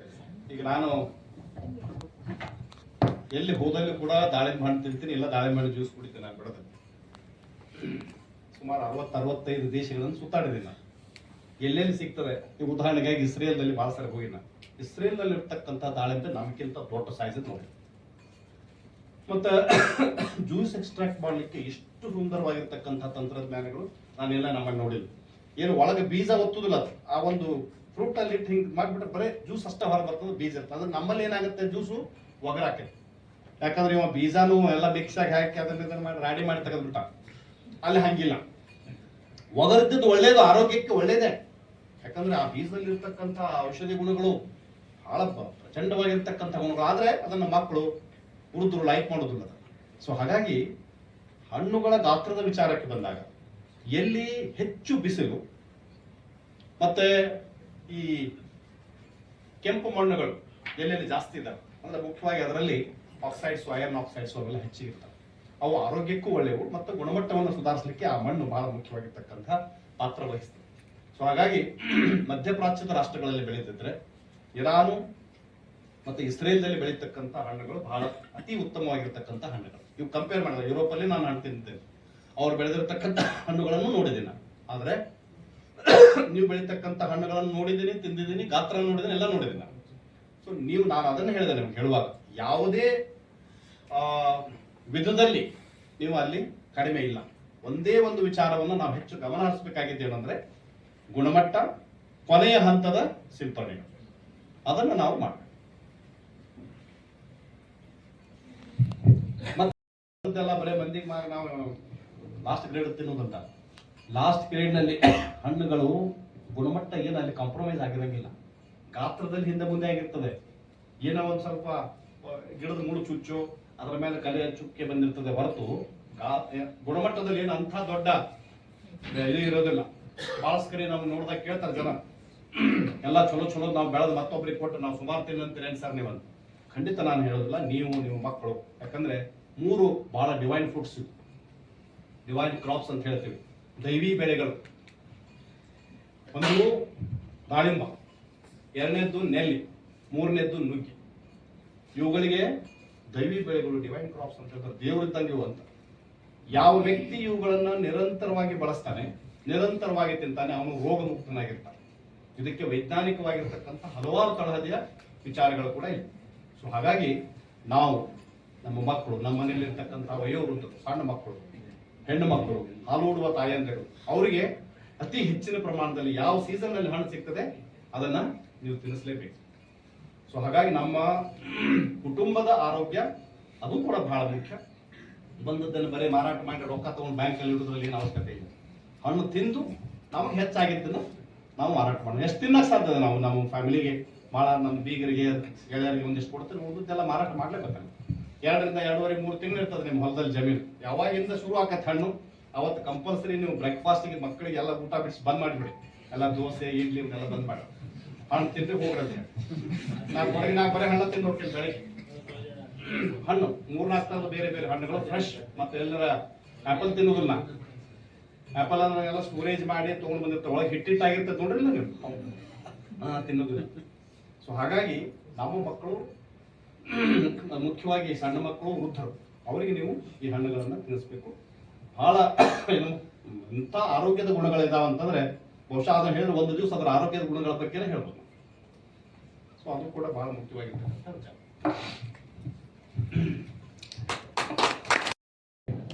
ನಮ್ಮ ಯಾರು ರೈತರಾದ ಯಾರು ಸನ್ಮಾನ ಮಾಡಬೇಕು, ನಾಗೇಶ್ ಗಡಿನಳ್ಳಿ ಅವರು ಬಂದು ಮತ್ತು ರಾಜೇಂದ್ರ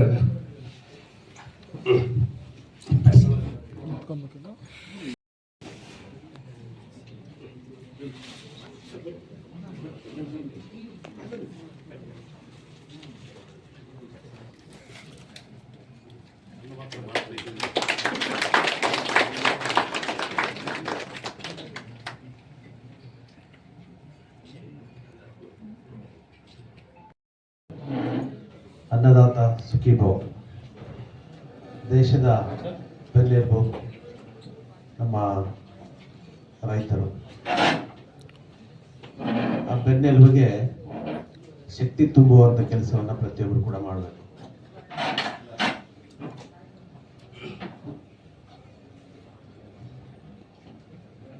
ಡಾಕ್ಟರ್ ಸುನೀಲ್ ತಮಗಾಳೆ ನಮ್ಮ ಮತ್ತೆ ಅವರ ಒಂದು ಒಡನಾಟ ಶುರುವಾಗಿದೆ ಹೇಗೆ ಅಂತ ನಾನು ಎರಡು ಮಾತನ್ನು ಹೇಳಿ ಆಮೇಲೆ ನಮ್ಮ ಮಾತನ್ನು ಮುಂದುವರಿಸೋಣ. ವಿಜಯ ಕರ್ನಾಟಕದಿಂದ ನಾವು ಸಾಕಷ್ಟು ರೈತರ ಕಾರ್ಯಕ್ರಮಗಳನ್ನು ಮಾಡ್ತಾ ಇರ್ತೀವಿ ಪ್ರತಿ ವರ್ಷ ಕೂಡ. ನಾನು 2 ವರ್ಷದ ಹಿಂದೆ ನಾವು ಅಡಿಕೆ ಬೆಳೆಗಾರರ ಸಮಾವೇಶವನ್ನು ಆ ಭಾಗದಲ್ಲಿ ತೀರ್ಥಹಳ್ಳಿಯಲ್ಲಿ ಮಾಡ್ತಾ ಇದ್ವಿ. ಬೇರೆ ಬೇರೆ ಊರುಗಳಲ್ಲಿ ಮಾಡ್ತಾ ಇರ್ತೀವಿ. ಅದರಲ್ಲಿ ನಾನು ತೀರ್ಥಹಳ್ಳಿಯಲ್ಲಿ ಮಾಡುವಾಗ ನಾನು ಆಕಸ್ಮಿಕವಾಗಿ ಬಿ ಎಲ್ ಶಂಕರ್ ಅವರು ನಮ್ಮ ಹಳೆಯ ಸ್ನೇಹಿತರು. ಬಿ ಎಲ್ ಶಂಕರ್ ನಿಮಗೆಲ್ಲ ಗೊತ್ತಿದೆ, ಚಿತ್ರಕಲಾ ಪರಿಷತ್ ಅಧ್ಯಕ್ಷರು ಕೂಡ ಮತ್ತು ನಮ್ಮ ಡೆಪ್ಟಿ ಚೇರ್ಮನ್ ಆಗಿದ್ದರು, ಕಾಂಗ್ರೆಸ್ನ ಲೀಡ್ರು ಅವರು. ನಾನು ಚಿತ್ರಕಲಾ ಪರಿಷತ್ತಲ್ಲಿ ಮಾತಾಡ್ತಾ ಇದ್ದೆ. ನಾನು ತೀರ್ಥಹಳ್ಳಿಗೆ ಹೋಗ್ತಾ ಇದ್ದೀನಿ ಸರ್ ಅಂತ ಅಂದೆ. ಏನಕ್ಕೆ ಅಂತ ಅಂದರು. ಅವರು ಈ ಥರ ಅಡಿಕೆ ಬೆಳೆಗಾರ ಸಮಾವೇಶ ಮತ್ತು ಆ ಭಾಗದಲ್ಲಿ ಎಲೆ ಚುಕ್ಕೆ ರೋಗ ತುಂಬ ಕಾಡ್ತಾ ಇದೆ. ನಾವು ಅಡಿಕೆ ಬೆಳೆಗಾರ ಸಮಾವೇಶದಲ್ಲಿ ಚರ್ಚೆ ಮತ್ತು ಬೇರೆ ಬೇರೆ ಸಮಸ್ಯೆಗಳನ್ನು ಇದು ಮಾಡ್ತಾ ಇದ್ದೀವಿ. ಅವರು ಒಂದು ಸಜೆಷನ್ ಮಾಡಿದ್ರು. ನಾನು ಒಂದು ಸಲಹೆ ಕೊಡ್ತೀನಿ ನಿಮಗೆ, ನೋಡಿ ನಿಮ್ಗೆ ಅನುಕೂಲ ಆದರೆ ಹಾಗೆ ಅವರನ್ನು ಕರೀರಿ.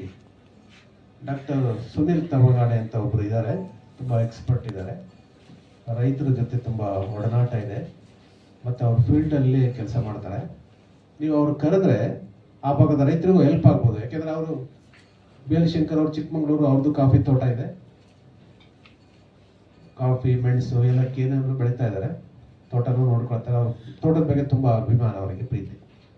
ಆ ಹಿನ್ನೆಲೆ ಒಂದು ಸಲಹೆಯನ್ನು ಕೊಟ್ಟರು. ನಾನು ನಂಬರ್ ಕೂಡ ಅವರೇ ಕೊಟ್ಟರು. ನಾನು ತಕ್ಷಣ ಅವರಿಗೆ ಡಾಕ್ಟರ್ ಸುನೀಲ್ ಅವರಿಗೆ ಮಾತಾಡಿದೆ. ಅವತ್ತಿಂದ ನಮ್ಮ ನಡೆದಂಥ ಒಂದು ಏನು ಸ್ನೇಹ, ನಮ್ಮ ಬೇರೆ ಬೇರೆ ಸಂದರ್ಭದಲ್ಲಿ ನಾವು ಅವ್ರನ್ನ ಕರಿತೀವಿ, ಒಡನಾಟವನ್ನು ಬೆಳೆಸ್ಕೊಂಡು ಮುಂದೆ ಬರ್ತಾ ಇದ್ದೀವಿ. ಒಂದು ಕೃಷಿ ವಿಶ್ವವಿದ್ಯಾನಿಲಯ ಮಾಡುವಂಥ ಕೆಲಸವನ್ನು ಅವರು ಒಬ್ಬರೇ ಒನ್ ಮ್ಯಾನ್ ಆರ್ಮಿ ಥರ ಕೆಲಸ ಮಾಡ್ತಾ ಇದ್ದಾರೆ. ಅವರಿಗೆ ಯಾವುದೋ ಯೂನಿವರ್ಸಿಟಿ ಅಥವಾ ಯಾವುದೋ ರಿಸರ್ಚ್ ಇನ್ಸ್ಟಿಟ್ಯೂಟಲ್ಲಿ ಸೇರಿ ಅವರು ಆರಾಮಾಗಿ ಸಂಬಳ ತಗೊಂಡು 3-4 ಲಕ್ಷ ಸಂಬಳ ತಗೊಂಡು ಆರಾಮಾಗಿರ್ಬೋದಿತ್ತು. ಬಟ್ ಅವರು ಎಲ್ಲ ಜಿಲ್ಲೆಗಳಲ್ಲೂ ಕೂಡ ಓಡಾಡ್ತಾರೆ. ನಾನು ಹಾಗೆ ಮಾತಾಡುವಾಗ ಅವ್ರು ಹೇಳ್ತಾ ಇದ್ರು, ನಾನು ಧರ್ಮಸ್ಥಳದ ವೀರೇಂದ್ರ ಹೆಗ್ಗಡೆ ಅವರ ತೋಟಕ್ಕೂ ಕೂಡ ಹೋಗ್ತೀನಿ ಸರ್, ಅಲ್ಲೂ ಕೂಡ ಸಲಹೆಯನ್ನು ಕೊಡ್ತೀನಿ. ಸಾಕಷ್ಟು ಸಾವಯವದಲ್ಲಿದೆ ಮತ್ತು ಬೇರೆ ಕೂಡ ಬೆಳೆಯುವಂಥದ್ದಿದೆ. ಅವ್ರ ಅಡಿಕೆದ ಬಗ್ಗೆ ನಾನು ತುಂಬ ಚೆನ್ನಾಗಿ ಚರ್ಚೆ ಮಾಡ್ತಾ ಇದ್ದೆ. ಆ ಸಮಯದಲ್ಲಿ ಹೇಳ್ತಾ ಇದ್ರು, ಆ ಎಲೆ ಚುಕ್ಕಿ ರೋಗ ಆ ಭಾಗದಲ್ಲಿದೆ, ತೀರ್ಥಹಳ್ಳಿ ಸುತ್ತಮುತ್ತ ಶಿವಮೊಗ್ಗ ಭಾಗದಲ್ಲಿ. ಬಟ್ ಅದು ಧರ್ಮಸ್ಥಳ ಭಾಗದಲ್ಲಿ ಎಲ್ಲೂ ಕೂಡ ಬಂದಿಲ್ಲ. ಅದಕ್ಕೆ ಕಾರಣ ಅವರಂತ ಹೇಳಿದ್ರು, ಕಳೆನಾಶಕ ಸಿಕ್ಕಾಪಟ್ಟೆ ಸಿಂಪಡಣೆ ಮಾಡ್ತಾರೆ ಸರ್, ಅದರಿಂದ ಸ್ವಲ್ಪ ಅಲ್ಲಿ ಭೂಮಿಯ ಫಲವತ್ತತೆ ಕಡಿಮೆ ಆಗುತ್ತೆ ಅಂತ. ನಮ್ಮ ಬಾಡಿಯಲ್ಲೂ ಕೂಡ ಸಿಕ್ಕಾಪಟ್ಟೆ ನಾವು ಮೆಡಿಸಿನ್ ತಗೊಂಡಾಗ ನೋಡಿ, ಇಮ್ಯುನಿಟಿ ಪವರ್ ಎಷ್ಟು ಕಡಿಮೆ ಆಗುತ್ತೆ. ನಾವು ತಲೆನೋವು ಬರಲಿ, ನೆಗಡಿ ಬರಲಿ ತಕ್ಷಣ ನಾವು ಮೆಡಿಸಿನನ್ನು ತಗೊಳ್ತೇವೆ. ಮೆಡಿಸಿನ್ ತಗೊಂಡ್ರೆ ಆಗ ವಾಸಿ ಆಗ್ಬೋದು. ಬಟ್ ನಮ್ಮಲ್ಲಿ ಇಮ್ಯುನಿಟಿ ಪವರ್ ಕಡಿಮೆ ಆಗ್ತಾ ಹೋಗುತ್ತೆ. ಹೆಚ್ಚು ನಾವು ಕಳೆನಾಶಕ ಕೀಟನಾಶಕವನ್ನು ಬಳಸಿದರೆ ನಮ್ಮ ಭೂಮಿಯ ಫಲವತ್ತತೆ ಕಡಿಮೆ ಆಗುತ್ತೆ, ನಮ್ಮ ಹಣ್ಣಿನ ಕ್ವಾಲಿಟಿ ಕೂಡ ಕಡಿಮೆ ಆಗುತ್ತೆ. ನಾನು ಕಳೆದ ಬಾರಿ ನಾನು ದೇವನಹಳ್ಳಿ ಮತ್ತು ದೊಡ್ಡಬಳ್ಳಾಪುರ ಈ ಭಾಗ ಸುತ್ತಮುತ್ತ ಭಾಗದಲ್ಲಿ, ಅದು ಬೆಂಗಳೂರು ಗ್ರಾಮಾಂತರ ಮತ್ತು ಚಿಕ್ಕಬಳ್ಳಾಪುರ ಈ ಭಾಗದಲ್ಲಿ ದಾಳಿಂಬೆ ಬೆಳೀತಾರೆ. ಅಲ್ಲೆಲ್ಲ ಒಬ್ಬೊಬ್ರು ಅಪರೂಪಕ್ಕೆ ಅಲ್ಲಿ ಇಲ್ಲಿ ಒಬ್ರು ಬೆಳೀಬೋದು ಅಂತ ಅನ್ಕೊಂಡಿದ್ದೆ. ಆದರೆ ಇಷ್ಟು ದೊಡ್ಡ ಮಟ್ಟದಲ್ಲಿ ಬೆಳೀತಾ ಇದ್ದಾರೆ. ಇವನ್ ನಮ್ಮ ಕೃಷಿ ಅಧಿಕಾರಿಗಳೇ ಗೊತ್ತಿಲ್ಲ, ಯೂನಿವರ್ಸಿಟಿ ಪ್ರೊಫೆಸರ್ಸ್ಗೆ ಗೊತ್ತಿಲ್ಲ. ಕೇಳಿ, ಇಲ್ಲ ಸರ್ ಇಲ್ಲೆಲ್ಲ ಬೆಳೆಯಲ್ಲ, ಅದೇನಿದ್ರು ಆ ಕಡೆ ಚಿತ್ರದುರ್ಗದಿಂದ ಆಚೆಗೆ ಬಿಜಾಪುರದಲ್ಲಿ ಬೆಳೀತಾರೆ, ಬಳ್ಳಾರಿಯಲ್ಲಿ ಬೆಳೀತಾರೆ. ನಾವು ಸಾಕಷ್ಟು ಸಲ ಒಡನಾಟವನ್ನು ಆದರೆ ನನಗೆ ಸುನಿಲ್ ಅವರು ಇಲ್ಲ ಸರ್ ತುಂಬ ಒಳ್ಳೆ ಕಾಪನ್ ಬೆಳೆದಿದೆ, ನೀವು ಬರಬೇಕು, ನೋಡಬೇಕು, ತೋಟಕ್ಕೆ ಬನ್ನಿ, ನೋಡಿ ಅಲ್ಲಿ ಹಣ್ಣಿನ ಗುಣಮಟ್ಟ ನೋಡಿ ಮತ್ತು ಹಣ್ಣಿನ ಗಾತ್ರವನ್ನು ನೋಡಿ ಅಂತ. ಅಂದರೆ ನಿಜವಾಗ್ಲೂ ಕೂಡ ನಾನು ಬಂದಾಗ ಖುಷಿ ಆಯಿತು. ನಮ್ಮ ರೈತರು ಯಾವ ಇಸ್ರೇಲ್ ಮಾದರಿ ಅಂತೇಳಿ, ಇಸ್ರೇಲ್ ಅಲ್ಲ, ನಮ್ಮ ರೈತರೇ ನಮಗೆ ಮಾದರಿ. ಆ ರೀತಿಯಾದ ಗುಣಮಟ್ಟದ ಹಣ್ಣು ಬರ್ಲಿಕ್ಕೆ ಕಾರಣ ಏನಂದ್ರೆ ಅವರ ಮಾರ್ಗದರ್ಶನ. ಪ್ರತಿಯೊಬ್ಬರು ಕೂಡ ಒಂದು ಸಿಸ್ಟಮ್ಯಾಟಿಕ್ ಆಗಿ ನಾವು ಬೆಳೆದ್ರೆ, ಶಿಸ್ತಿನಿಂದ ಬೆಳೆದ್ರೆ ಖಂಡಿತ ನಾವು ನಮ್ಮ ಜೀವನದಲ್ಲಿ ನಾವು ಶಿಸ್ತನ್ನು ಬೆಳೆಸ್ಕೊಂಡ್ರೆ ಖಂಡಿತ ನಾವು ನಮ್ಮ ಆರೋಗ್ಯ ಚೆನ್ನಾಗಿರುತ್ತೆ, ನಮ್ಮ ಜೀವನ ಚೆನ್ನಾಗಿರುತ್ತೆ, ನಮ್ಮ ಕುಟುಂಬ ಚೆನ್ನಾಗಿರುತ್ತೆ, ಸಮಾಜ ಚೆನ್ನಾಗಿರುತ್ತೆ. ನಾವು ಯಾವುದೇ ಬೆಳೆ ಬೆಳೆಯುವಾಗ ಅದನ್ನು ಸಿಸ್ಟಮ್ಯಾಟಿಕ್ ಆಗಿ ಸ್ಟಡಿ ಮಾಡುವಂಥ ಕೆಲಸವನ್ನು ರೈತರಲ್ಲಿ ಇಲ್ಲಿರೋರೆಲ್ಲರೂ ಕೂಡ ವಿಜ್ಞಾನಿಗಳೇ, ಒಂದೊಂದಲ್ಲ ಒಂದು ಪ್ರಯೋಗವನ್ನು ಮಾಡ್ತಾನೆ ಇರ್ತೀರಿ. ಕೃಷಿ ವಿಶ್ವವಿದ್ಯಾಲಯದ ವಿಜ್ಞಾನಿಗಳು ಮಾಡದಂಥ ಪ್ರಯೋಗವನ್ನು ನೀವು ಮಾಡ್ತೀರಿ. ನಿಮಗೆ ಪ್ರಾಕ್ಟಿಕಲ್ ಅನುಭವ ಜಾಸ್ತಿ ಇದೆ, ಅಥವಾ ಬೇರೆ ಅಕ್ಕಪಕ್ಕ ನೋಡಿ ತಿಳ್ಕೊಳ್ಳುವಂಥ ಅವಕಾಶಗಳು ಜಾಸ್ತಿ ಇದೆ. ಹಾಗಾಗಿ ನಮ್ಮ ರೈತರು ಅದನ್ನು ಸರಿಯಾದ ರೀತಿಯಲ್ಲಿ ಪ್ರಮಾಣದಲ್ಲಿ ಮಾಡಿದರೆ ಖಂಡಿತ ಅದು ಆರೋಗ್ಯಪೂರ್ಣವಾಗಿ ಹಣ್ಣುಗಳನ್ನು ಪಡಿಬಹುದು ಅನ್ನೋದಕ್ಕೆ ಸಾಕಷ್ಟು ನಾನು ಸುತ್ತಮುತ್ತ ನೋಡಿದಾಗ ನಾನು ಅದಕ್ಕೆ ಹೇಳಿದೆ, ಎಲ್ಲೂ ಕೂಡ ಒಂದು ಸಣ್ಣ ಹಣ್ಣಿನ ಮೇಲೆ ಒಂದು ಸಣ್ಣ ಚುಕ್ಕೆನೂ ಕೂಡ ಇಲ್ವಲ್ಲ, ಆ ಥರ ಹಣ್ಣುಗಳು ತುಂಬ ಅಷ್ಟು ಕ್ವಾಲಿಟಿ. ನಾನು ಅವ್ರು ಹೇಳ್ತಾ ಇದ್ರು, ನೀವು ಸುಮ್ಮನೆ ಈ ಹಣ್ಣನ್ನು 1 ತಿಂಗಳು ಹಾಗೆ ಇಡಿ, ಏನೂ ಆಗಲ್ಲ ಅಂತ. ನಾನು ಸಾಮಾನ್ಯವಾಗಿ ದಾಳಿಂಬೆ ಅಂದರೆ ಒಂಥರ ಶ್ರೀಮಂತರ ಹಣ್ಣು ಅಂತ, ಶ್ರೀಮಂತರ ಆಪಲ್ ಹೇಗೆ ಸೇಬು ಬಡವರು ತೊಗೊಳಲ್ಲ, ಯಾಕೆಂದರೆ ಅದು ರೇಟ್ ಕಾಸ್ಟ್ಲಿ ಜಾಸ್ತಿ. ದಾಳಿಂಬೆನೂ ಹಾಗೆ, ನೀವು ಮಿನಿಮಮ್ 200 ರೂಪಾಯಿ 300 ರೂಪಾಯಿವರೆಗೂ ಇರುತ್ತೆ ರೇಟ್. 100-150 ರೂಪಾಯಿ ಸಿಗೋದು ತುಂಬ ಅಪರೂಪ. ಅದು ಈಗ ಈ ಆಷಾಢ ನಂತರದ ದಿನಗಳಲ್ಲಿ ಅದು 350-400 ರೂಪಾಯಿವರೆಗೂ ಹೋಗುತ್ತೆ ಕ್ವಾಲಿಟಿಯಾದ ಹಣ್ಣುಗಳು. ನಾರ್ಮಲ್ ಹಣ್ಣುಗಳು ಸಿಗುತ್ತೆ 100-150ಕ್ಕೆ, ಬಟ್ ಅದು ಹಣ್ಣಿನ ಸಿಪ್ಪಿನಲ್ಲಿ ಬೇರೆ ಬೇರೆ ರೀತಿಯ ಸಮಸ್ಯೆಗಳಿರುತ್ತೆ, ಅದು ನಿಮ್ಗೆ ಗೊತ್ತೇ ಇದೆ. ಈ ಹಣ್ಣನ್ನು ನಾವು ಬೆಳಿತೀವಿ, ಬೆಳೆದ ಮೇಲೆ ಹಣ್ಣಿನ ಮಹತ್ವ ಏನು, ಹಣ್ಣಿನ ತಿನ್ನೋದ್ರಿಂದ ಆಗುವಂಥ ಅನುಕೂಲಗಳೇನು, ಅದನ್ನು ಕೂಡ ರೈತರು ತಿಳ್ಕೊಂಡು ತಿಳಿಸ್ಕೊಡುವಂಥ ಕೆಲಸವನ್ನು ಮಾಡಬೇಕು. ನೀವು ಯಾವುದೇ ವಿದೇಶಕ್ಕೆ ಹೋಗಿ, ನಾನು ಒಮ್ಮೆ ಆಸ್ಟ್ರೇಲಿಯಾ ಹೋಗಿದ್ದೆ. ಆಸ್ಟ್ರೇಲಿಯಾದಲ್ಲಿ ಅವ್ರದ್ದು ದ್ರಾಕ್ಷಿ ಬೆಳೀತಾರೆ. ದ್ರಾಕ್ಷಿಯ ತೋಟದ ಮಡುವಿನ ಕಡೆ ಅವ್ರದ್ದು ವೈನ್ ಯಾರ್ಡ್ ಇತ್ತು. ವೈನ್ ಯಾರ್ಡ್ ಅಂದರೆ ನಮ್ಮಲ್ಲಿ ಇಲ್ಲಿ ಆಲ್ಕೋಹಾಲ್ ಮಿಕ್ಸಿಂಗ್ ಮಾಡ್ತಲ್ಲ, ಆ ಥರ ವೈನ್ ಯಾರ್ಡ್ ಅಲ್ಲ, ಅದು ಪ್ಯೂರ್ ಹಣ್ಣಿನಿಂದಲೇ ಮಾಡುವಂಥ ವೈನ್ ಅದು. ಆ ರೀತಿಯಾದ ಪ್ರಯೋಗಗಳನ್ನು ನಮ್ಮ ರೈತರು ಮಾಡಬೇಕು. ಎಕ್ಸ್ಪೋರ್ಟ್ ಬಗ್ಗೆ ನಾವು ಆಗಲೇ ಅಶೋಕ್ ಸರ್ ಹೇಳ್ತಾ ಇದ್ರು, ಪ್ರತಿ ಹಣ್ಣಲ್ಲೂ ಕೂಡ ಎಕ್ಸ್ಪೋರ್ಟ್ ಮಾಡಲಿಕ್ಕೆ ಅವಕಾಶ ಇದೆ. ಅದರಲ್ಲೂ ದಾಳಿಂಬೆಗೆ ಹೆಚ್ಚಿನ ಒಂದು ಅದರ ಹಣ್ಣಿನ ಗುಣಮಟ್ಟ ಮತ್ತು ಹೆಚ್ಚು ದಿನ ಇಡುವಂಥ ಗುಣ ಇರೋದ್ರಿಂದ ಮಾವಿನ ಹಣ್ಣನ್ನು ಕೂಡ ಇಲ್ಲಿಂದ ಕಳಿಸ್ತಾರೆ. ಎಷ್ಟೋ ಟೈಮ್ ರಿಜೆಕ್ಟ್ ಆಗಿ ಬಂದಿದೆ ಸಾಕಷ್ಟು ಸಲ ಇಲ್ಲಿನ.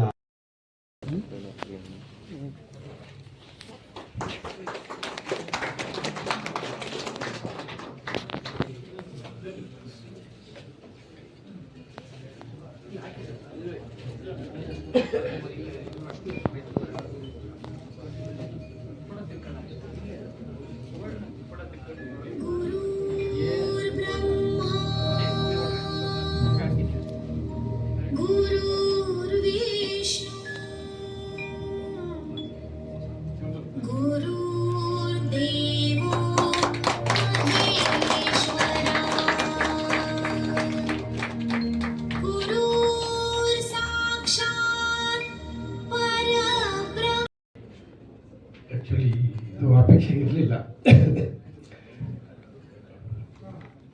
ಬಟ್ ಗುರು ಪೂರ್ಣಿಮೆ ದಿನ ಈ ಥರ ಟ್ರೈನಿಂಗ್ ನಡೆದ ವತಿಯಿಂದ ನನಗೆ ಗೌರವಿಸಿದ್ದಕ್ಕೆ ಧನ್ಯವಾದ ಸರ್.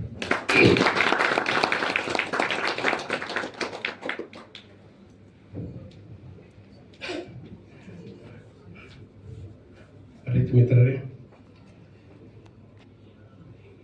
ನಾನಿಲ್ಲಿ 2-3 ಟ್ರೈನಿಂಗ್ ಮಾಡಿದ್ದೀನಿ.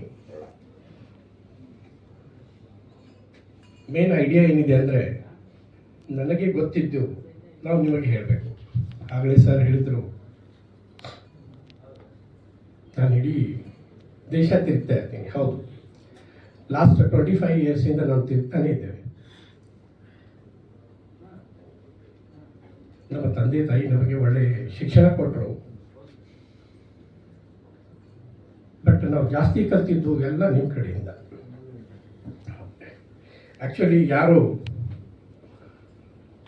BSc agri, MSc agri, PhD degree ಮಾಡಿದ ತಕ್ಷಣ ಅವ್ರು ಬುದ್ಧಿವಂತರಾಗಲ್ಲ.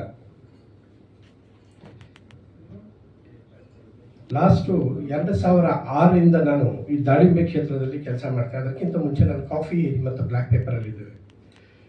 ಕಾಫಿ ಮತ್ತು ಬ್ಲ್ಯಾಕ್ ಪೇಪರ್ ಅಲ್ಲಿ ನಾವು ಸುಮಾರು ಎಕ್ಸ್ಪೋರ್ಟ್. ಸ್ವಲ್ಪ ಕೂಲ್ ಆಗಿ ಕೂತ್ಕೊಳ್ಳಿ. ಸ್ವಲ್ಪ ಜಾಸ್ತಿ ಕೂಲ್ ಆಯ್ತಂದ್ರೆ ಟೀ ಕಾಫಿ ಕುಡ್ತೇವೆ.